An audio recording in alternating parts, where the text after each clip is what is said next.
how do blockchain and digital assets help build out the Internet of Value? It's two things at the same time, right? It's an infrastructure for moving value around the world, and that's both the distributed ledgers as well as the interoperability layer, ILP, for example. So that's really analogous to the way the internet works with the internet protocol. The second part of it is digital assets, which of course are impossible unless you have a blockchain. Those currencies are going to be extremely important for reducing liquidity costs and sort of just greasing the wheels of how all these other things of value, dollar, yen, RMB, euro, always going to, in my opinion, going to be the dominant currencies in the world, but they need a digital asset to enable that easy translation from one thing of value to another thing of value. So we think they supplement the global economy in key ways. That innovation that you've described from blockchain and digital assets, what kind of regulatory clarity do we need to get there?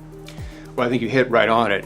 The key thing is regulatory clarity. And that's the part that, unfortunately, I think is missing in the US market right now. It's still too confusing, it's too inconsistent, and there are just too many question marks. And that really hurts innovation because the funders of these technologies kind of hold back, the innovators hold back, or worse, they go to another place. Not necessarily less regulation.